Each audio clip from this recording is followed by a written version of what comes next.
Hello guys, 31শে ডিসেম্বরের রাতের বেলা আমরা চলে গেছিলাম অনুষ্ঠান দেখতে। আমি, বৌদি আর আমার দাদা। আমার দাদা তো ক্যামেরায় লজ্জা আসতেই পারছে না। বৌদি এখানে হাই করলো।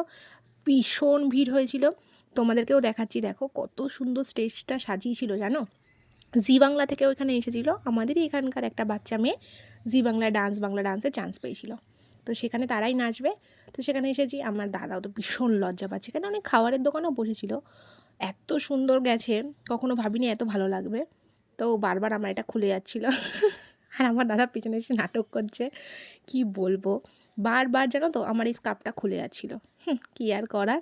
যাই হোক, এত লজ্জা লাগছে এত লোকের সামনে ভিডিও করতে, কারণ ফার্স্ট টাইম, এর আগে আমি কখনো ভিডিও এরকমভাবে বানাইনি। যাই হোক, তো আমরা এখন বাড়িও যাব, অনেক রাত হয়েছে। এখন বাজে ঘড়িতে 9:53, সরি 32, 9:32 বাজে। আমরা এসেছিলাম মনে হয় 7:30 নাগাদ এসেছিলাম। তো এখন আমরা বাড়ির দিকে রওনা দেব।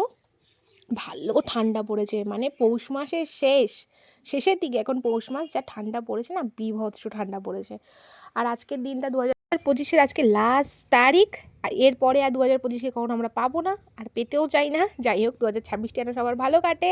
অ্যাডভান্স সবাইকে হ্যাপি নিউ ইয়ার। দেখো রাস্তায় এত কুয়াশা জমেছে, এত ঠান্ডা লাগছে, কি বলবো, জমে গেছি একেবারে। তাই জন্য দাদার পিছনে একবারে লুকিয়ে চুরিয়ে নিয়েছি এত। আর এখানে যা ডিসেম্বরের এখানে চারিদিকে পিকনিক হচ্ছে, চারিদিকে বক্সের আওয়াজে উফ, একটা আলাদাই আবেগ, আলাদাই মজা, সেই লেভেলের। তো যাই হোক, এইটুকুই ছিল আমাদের আজকে ব্লগ। তো দেখা হচ্ছে 2026-এ। টাটা। আর সবাইকে অ্যাডভান্স হ্যাপি নিউ ইয়ার আমার তরফ থেকে।